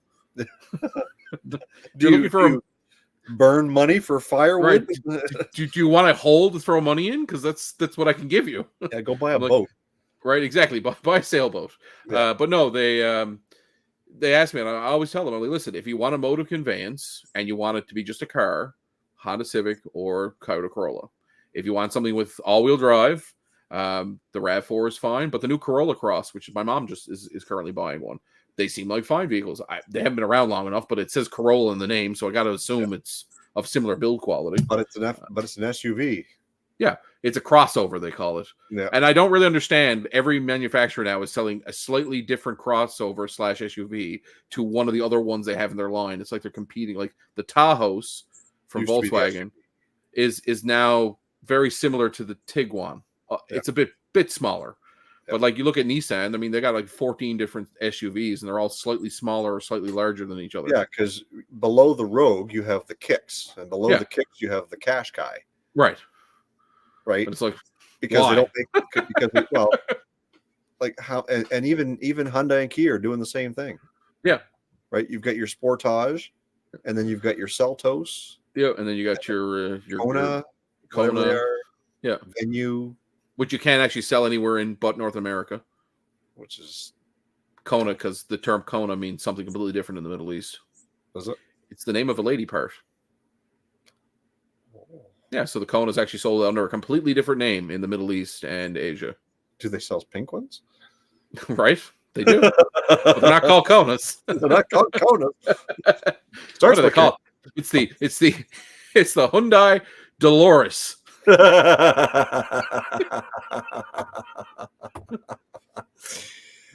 Ford is killing the Escape. With all due respect to Ford, you do not need a Ford Bronco Sport. No, and arguably that's a way better vehicle because it's on the new platform. Better looking vehicle. Yes, no, but it's on the new platform. Sure, but it's a better looking vehicle. Yeah, by all means. Yes, it's just a Bronco Sport, and it should not have the Bronco name, but it's a better looking vehicle. Listen, they get away with the Bronco Sport because of what Chevy did with the I don't even want to talk about it. Don't even. With the Blazer. Listen, Ford could literally, I don't know, bring out an all-electric SUV Mustang, and we would forgive them because of what Chevy did with. Oh wait, they did. Why am I blurry? I've had too many beers, so I can't tell you. Hello. But yeah, as Shopcat says, the Bronco Sport is on the same platform as the new Escape, but it's also the same as the Maverick, which is also apparently the same as the Ford Transit, and they share a lot of parts. I think so. Sure. There you go. But yeah, Rabbit did a little, Rabbit, the used car dealer. Yep. Rabbit, he did a little talk a couple of months ago, actually probably a couple of years ago when he bought his Maverick, talking about how they like share the rear brake calipers are the same ones that are in the Transit Connect little van. Like he's like, it's truly as this part's been special. So Ford really didn't spend a lot of money developing the Maverick. we talk about it in the automotive industry all the time. Is like, why do you need to make? Well, if you make 10 different vehicles, 10 different models, why do they all have to have different window switches? Exactly what they don't. Right? Toyota, throughout all their brands, throughout the 2000s, all had the same window switches. They all had the same indicator stock too. Right? Why? Because it just worked. Why redesign? Why spend thousands of dollars in engineering redesigning? We have to realize for every vehicle they sell, so they sell 1 million of something. Yep. If it costs them $1 to do something different, that's $1 million. Yep. All right, like, and that's somebody's bonus. Right. Well, you're talking just the scale of like that could bankrupt a business if you do it too many times, right? Yeah. But yeah, and that's the thing. So like when you're building all these cars on the same platform, then you should be using all the same brakes, all the same suspension components, all the same steering stocks, turn signal switches, shifters. The only thing that changes that, and it doesn't change the inside stuff, is when you get more power. So obviously the brakes for a 4-cylinder are going to be not as good and necessarily the best option for something that has a V8. For sure. But if this car over here is a V6 and this car over here is a V6, but they're two different cars, they could have the same brakes, same brand. Yeah. Right. And we saw, I mean, traditionally you see that if you go back to like the AMCs. I mean, AMC was buying parts from anybody who would provide them parts. I mean, right? It's like, well, Chev, what, you got a distributor over there? Yeah, we'll take it. Brakes from a Ford? Yeah, give us those. Look at the Bricklin. Yes, exactly. Right. In 1975, you had your choice of engine. Yeah. You want the 360 Chrysler or a 360 AMC motor? Yeah. Or do you want the 351? Right. Your choice. Yeah. But that was common. And then we call that badge. Some people call it badge engineering. Some people call it parts bin specials. You badge engineering in my mind is what Holden is to the Australians, what Ford or what Chevy is to North America, right? IP Holden, because it's funny that I watched a video, the guy talking about badge engineering, and I didn't realize that there's a lot of vehicles out there that crossed over different brands, and they called them different things. So I'm thinking, man, how do I not know this? I'm in the know usually. Yeah. Some of them didn't surprise me, but there was a lot that did. Yeah, like the Chrysler sports car is actually a Mercedes. Yeah, I did know that. All underneath is a Mercedes. The Ford Edge? No. What was the big boxy lunchbox they had there in the mid 2000s? Exploder. No, it was a small, like it was smaller than Explorer.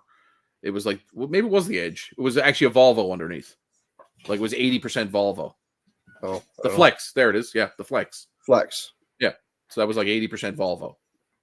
And stupid expensive to repair because of that. Yeah. Right. The Volkswagen's got 4 ball joints. Hey, listen. We need those 4. German engineering tells me I need a very complicated upper control. It's like I bought control arms for the Passat that I have. So I had to order them, and I was calling in to order them. I was like, I need an upper front and a lower rear and an upper front and a lower front rear. And they were like, what? I need the front one for the rear, but it's the lower. Look, just send me 8. Just send me everything. Yeah. We're gonna pull a Jeep Patriot on you. We just need it all. Yeah, just give it us all, and whatever I don't use, I'll send back. It's I used it when up. when I had that little Passat wagon for a little while. Same thing. I had one of the upper ball joints was bad, and Yeah. on one side, and one of the lower ball joints was bad on the other. So I just went to Rock Auto. I bought them all. Yeah, I also And did the same. I said, look, if one's bad, the other one's They're all not gonna too be far behind. They're all going to be bad. And in fairness, you usually beat the shit out of them taking getting them Right? out. So you're going to replace them anyway. Oh shoot. That's the car that I did the timing belt on. Okay. So I bought the car and I bought it as a flip. Right. Bought it, fixed it up, cleaned it, did a bunch of stuff to it, sold it.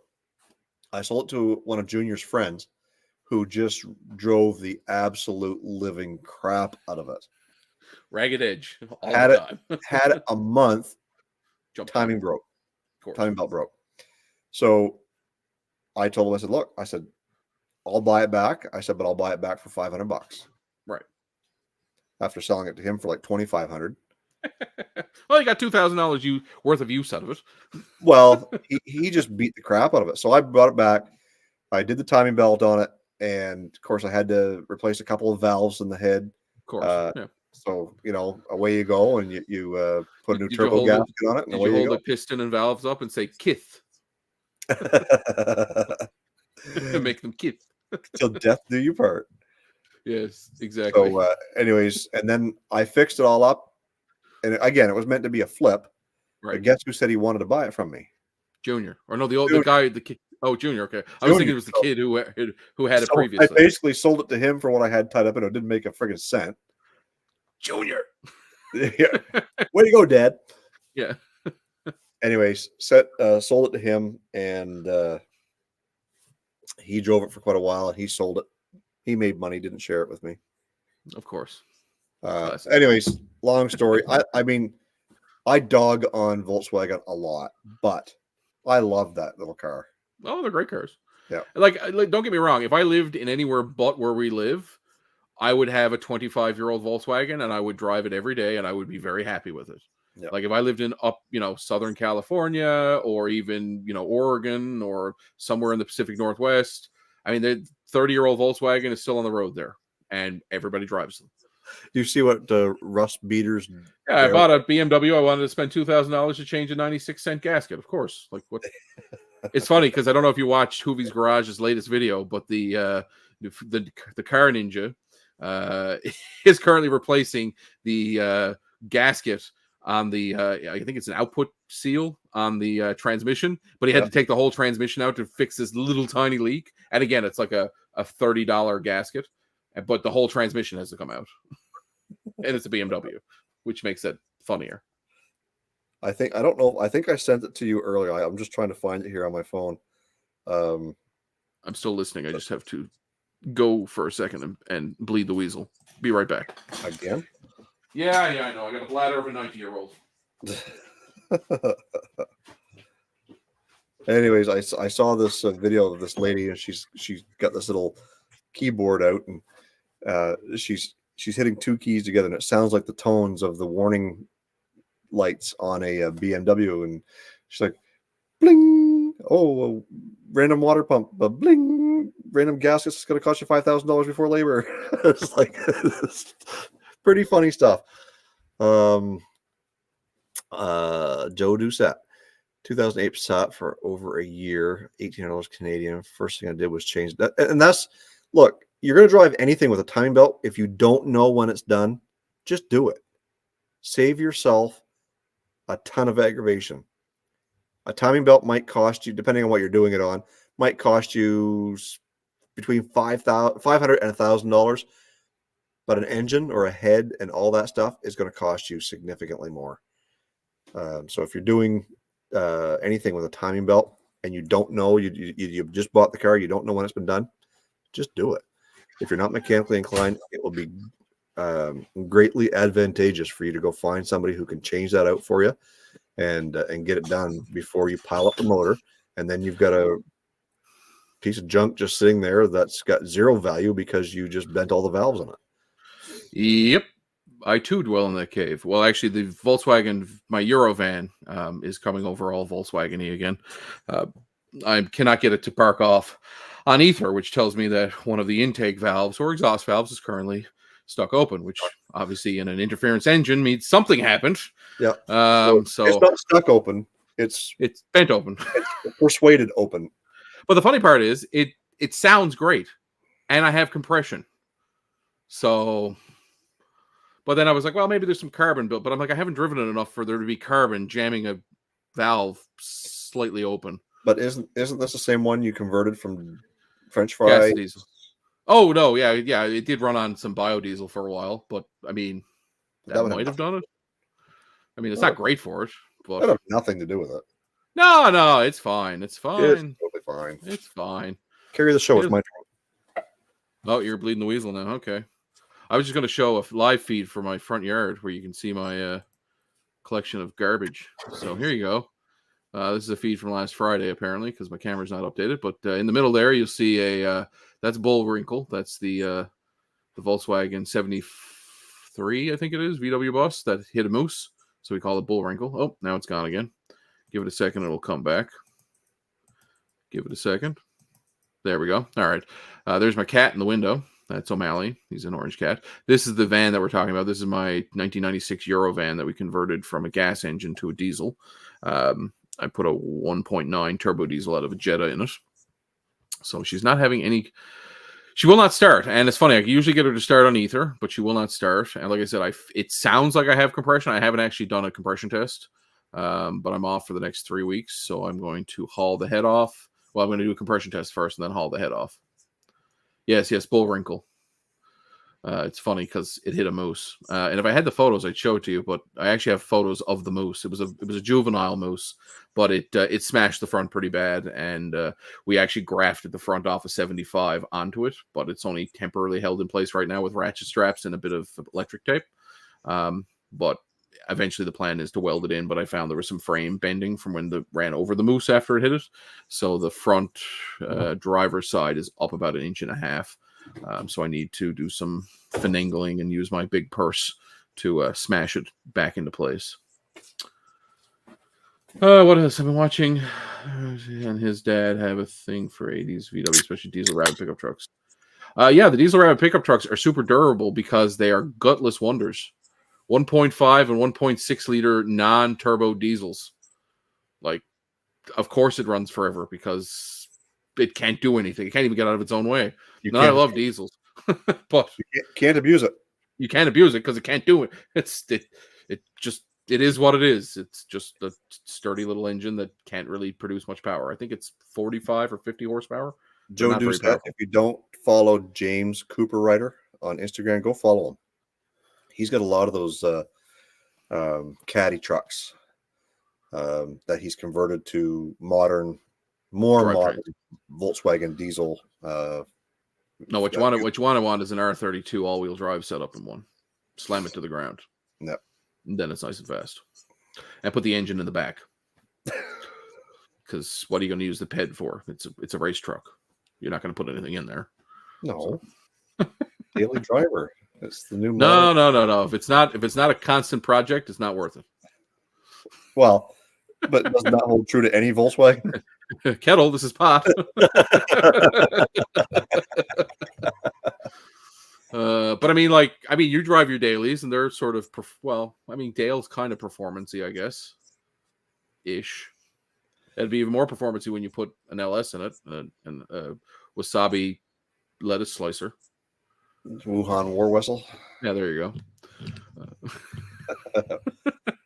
But is that the plan? I know you are building the LS. Is that the plan for it to go into something, whether it's Dale or Dale Jr. or another project? It won't be Dale. It most likely will be Dale Jr.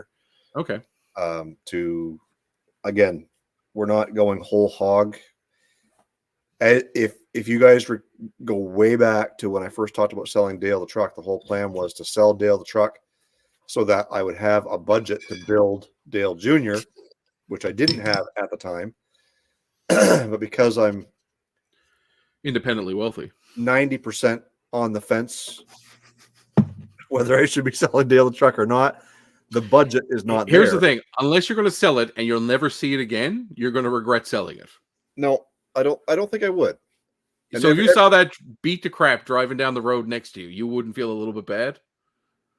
Oh, I would feel bad. Yeah, so you'll regret it. You got to send it off out of New Brunswick. If you're going to sell it, it's got to go to Ontario or well, state for sure. somewhere. Like when I drive around here, I don't have a for sale sign in it. Right. Right. Like I just advertise abroad. So, but again, I don't think that I would regret selling it. Will I miss a truck? Oh, absolutely. Yeah. But the whole point is to take a lot of what I've done with Dale the truck, do it to Dale Jr. to make it ride good, put it on airbag suspension. I mean, that airbag suspension alone is going to cost me 10 grand. Really? Right. So the LS swap is going to be the cheapest of the 10 whole. grand? Really? Well, you can do it cheaper. I'm not saying you can't. I know, like we do it on the Beetles and stuff, and it's like $1,200 to $2,000 for the kit. Yeah. So there's different ways to do it. Like you're gonna have to notch your frame. I understand that's some fabrication. It's going to be a notch frame into cab. Right. So that rear section of the back seat of Dale Jr. is going to have a frame coming up. Right. Which I'll have to cover, obviously. But I think what I'm going to do is I'm going to bring it up at the back seat over the axle and bring it right straight towards the tailgate. Okay. And then that empty space where the axle where the frame will go back down, that empty space, I'm going to build it into an enclosed stereo box. Okay. And you'll still have storage. Still have storage. Yeah, that makes sense. I like that idea. And obviously you're going to slam it because it's going to be on airbags, so it'll sit on the ground or sit on the frame when it wants to. Yep. So that also means I've got to tub the rear wheel wells and front wheel wells. Right. So again, then your question is, are you going to run stock wheels and tires? Probably not. So no. You're going to be, you're probably going to be $3 or $4 grand into a set of wheels and tires. And again, like I said, that was the whole budget was selling Dale the truck. I mean, to do it tastefully, but it sounds like it's going to be like 20 grand, 25 grand, right? But then you have a $50,000 or $60,000 rig. So, right? Well, that's just it. But the whole idea is to do what I want because I had the budget. Right now, I just don't have the budget. Right. But both vehicles drive fine, so absolutely just enjoy them. Absolutely. But it also gives you a metrics then, so that you like if you do say you drive that Dale Jr. for 2 years with the 350 in it. Now you know. So when you actually put the LS in it, you go, "Wow, this really is an upgrade." Yeah. Right. Whereas if you just hauled it out and threw an LS in it, you wouldn't have any real empirical data to say, "Yeah, it's better." Well, I suppose you can compare it to Dale. There's lots to consider too. You do a horsepower upgrade by putting this engine in. That 700 R4 is not going to take the power of this LS with a turbo. I mean, it'll take it once, maybe twice. Right. So it's not just an engine swap; it's an engine and it's a transmission swap. So I've got. Are you going to put a 4L80, 6L80, or 6L80 in it without beefing it up first, because they're also notorious for. I've got a core right now that's toast. Yeah. So I'm just gonna build that one. Right. Or have it built. I can't do it myself. I'm going to have it built. And again, you go down the line of succession. What comes after the transmission? Brakes. Rear gears. Rear diff, right. And then so it's got a Chev 10 bolt, right. One wheel peel. So you're going to put some sort of cool locker or something in the back of it, because of course 11s. You got to lay down 11s, but then your drive shaft is probably either going to have to be lengthened or shortened, because I'm sure it's not a direct swap. So you're going to need a new drive shaft. That's not going to be cheap. Yep. Right. And then because you got more horsepower, because you got more torque and all this stuff, you got to stop. Yep. Like it's never ending. With Dale the truck the way it is right now, all the brakes and all the suspension is 100% stock replacement parts. Right. But the engine, besides a slight tune from the EFI system from Phytech is basically stock. Well, so it's board 60 over. It's got flat top pistons. It's got a cam. Okay, so there are performance bits. Yep. But again, for the most part, it is stock. Somebody said the other day, he said, well, how much horsepower do you think Dale has? I'm like, not a lot. It does have the 300 horsepower heads on it, the double hump heads. So if I had to guess, 300 at the crank, maybe 250 at the wheels. 250, yeah. Maybe. Yeah. I don't know. Not significant.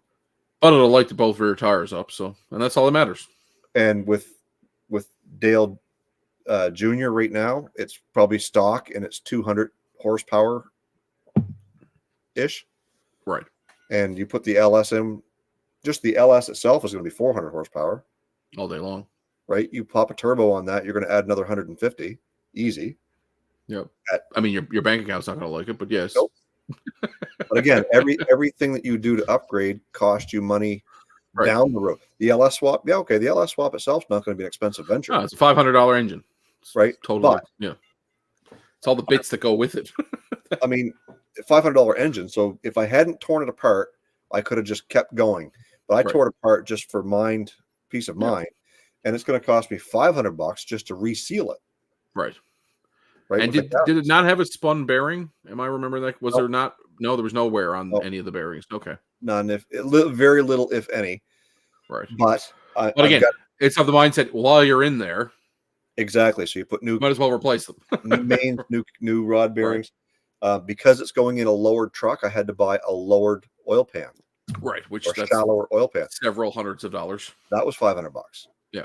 So my essentially free engine, I'm into it for $1,000 as it sits right now, and I still don't have a camshaft or valve springs or anything like that for it.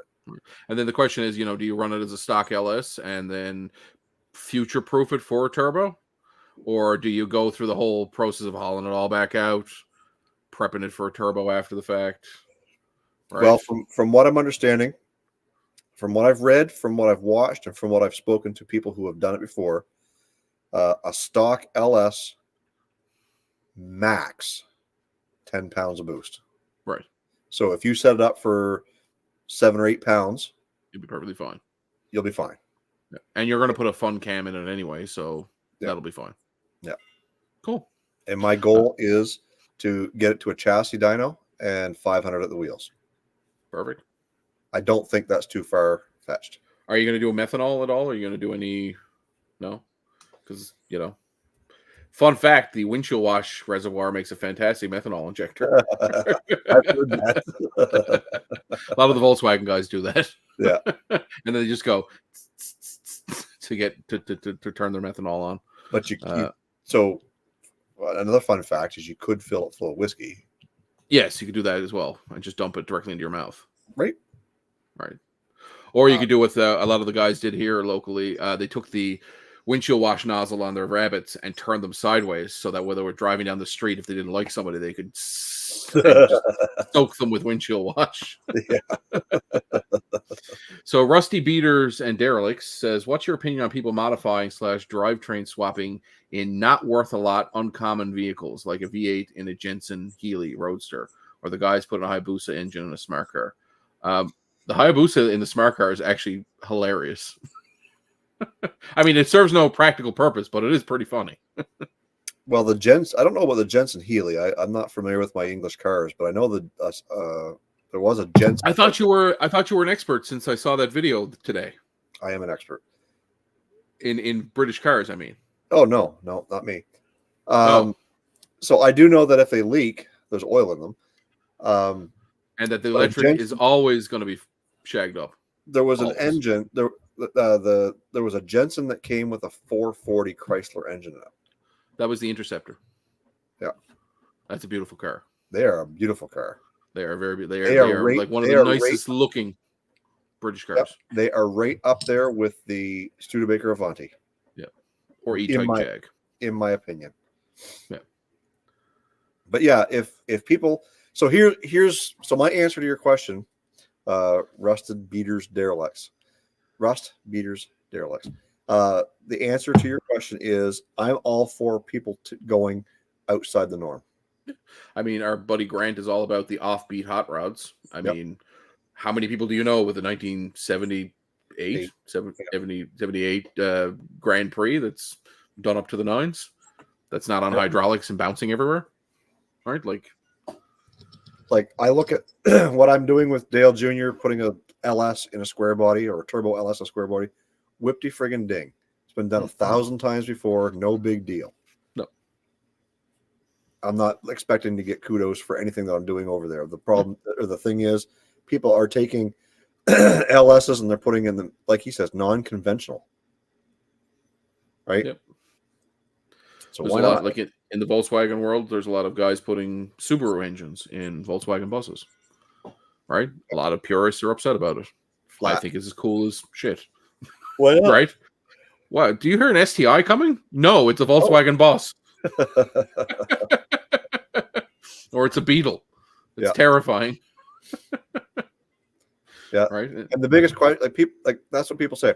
Well, why would you do that? Why not? Why not? It's your car. Do whatever you want with it. That's the thing too. People get too like uptight about what other people think. Who cares? It's your car. Do whatever you want. Like I'm going to eventually haul the air-cooled engine out of that Volkswagen bus, and it's going to piss off about half of the Volkswagen community here because they're purists. Yeah. And I don't care. But there's purists in every genre. Oh, 100%. Right? Your Corvette guys, your 50s Ford truck guys.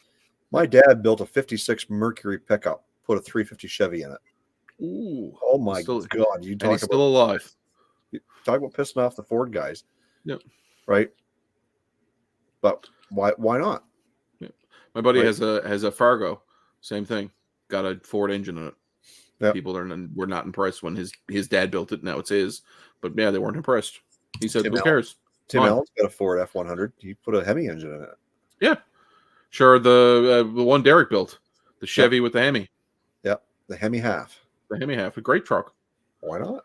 Those 5.7s are great engines. So again, the answer to that is what's the alternative? It continues to sit in a field and rot away to nothing? Or do something fun with it? Well, that's always my hated thing. So you have a Buick Roadmaster right now that I very much want, but there's a local guy who has a Capri of similar vintage. And the answer, I've knocked on his door a couple of times. The answer's always been, no, I'm going to do something with that someday. And every year I drive by and it's underneath this tree getting coated in maple sap and slowly sinking into the ground. And I'm like thinking at some point it's not going to be worth doing anything to. All right. Yeah. Would a small block Ford in a Willys coupe be outside the box? No, because Ford technically made the Willys Jeep during World War II, so close enough. They made a Willys. They did not call it a Jeep. No. Because the military uses certain code names. It was an M something. Yeah. My father-in-law has a military Ford Jeep. And every piece on it has an F stamped in it. The Ford. You know how you, at a quick glance, you know how you tell the difference? It's broken down on the side of the road. No. So cosmetically, if it's a Jeep built or Willys built Jeep, the grill is vertical. Right. And on the horizontal, Ford built.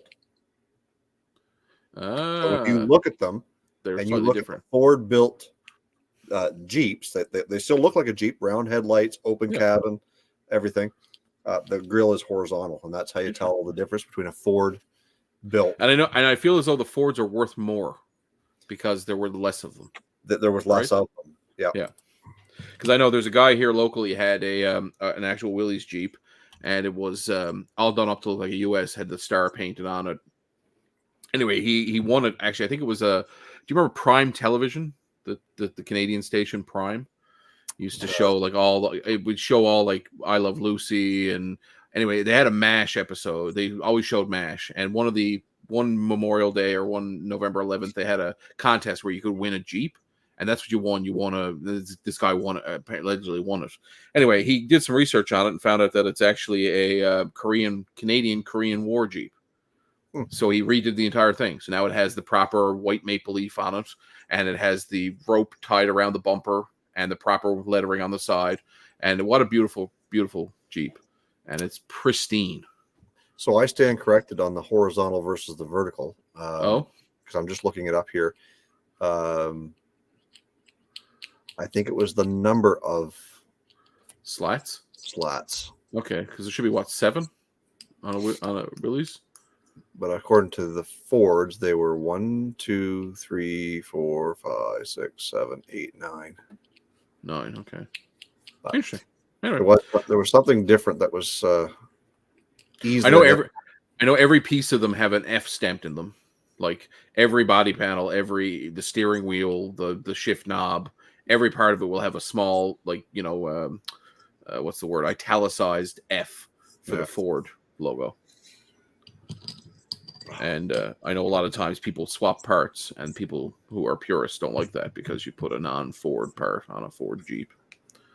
But again, like you said, there are purists everywhere, and it's you know what? And kudos to those guys, because there are some vehicles out there that need to be preserved for us to know what they were when they were built, right? Yeah. But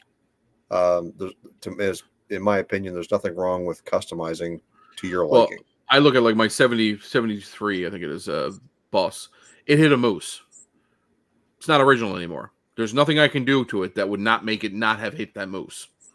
So I might as well do random stuff to it because it's a prime candidate, because the other option is it just gets crushed. So if I want to do an engine swap, if I want to try out an electric swap, if I want to do a different interior, if I want to graft this, the front from a 75 is slightly different, so it doesn't match. It's got extra indicator lights that the 73 didn't have.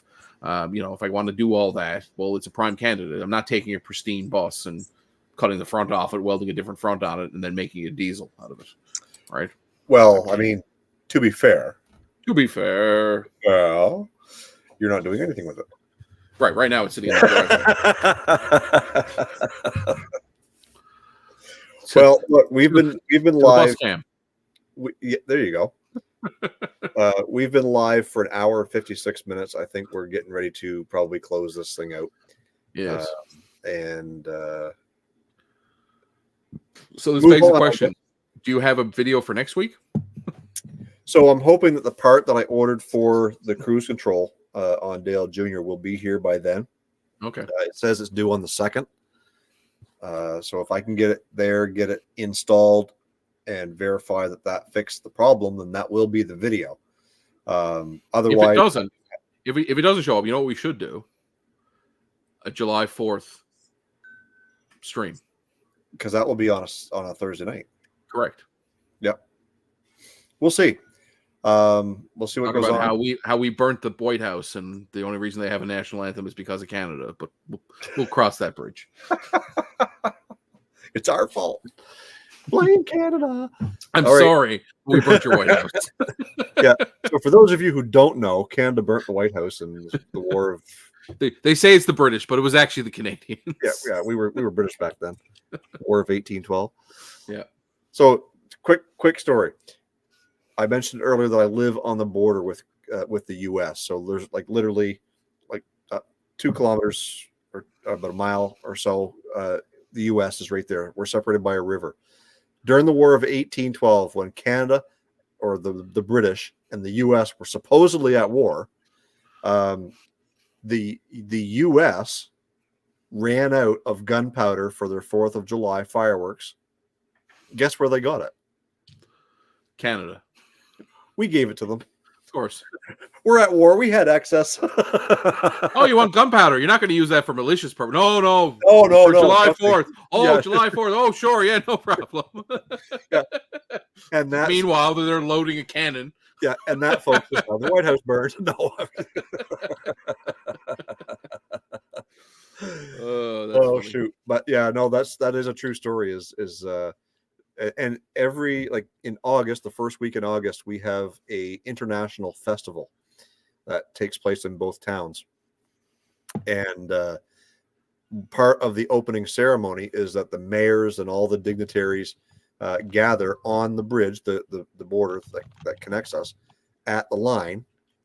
They do a shake hands, and it's called Hands Across the Border. And that opens the international festival. And they drop a couple of flags off the side of the bridge. Canadian and American flag. So it's pretty neat. Cool. Been doing that for quite some time. So my province had a choice between joining Canada and the United States. And the pinky toe joined France. Yeah, well, we basically, yes, we had a Miquelon and St. Pierre. They stayed with France, but we joined Canada. Our choices were to stay an independent country, join the Canada, or join the United States. And To be, you and to you be, voted. You voted to stay an independent country. well, allegedly, But because you had no money, we had to join Canada. you had to join Canada. So welcome aboard. So although we are the oldest place in Canada, we are actually the youngest province. Youngest province, 1949. 49, yeah. Yeah. My dad was 3 years old when we joined Canada. So he was actually born a sovereign Newfoundland citizen, and became a Canadian.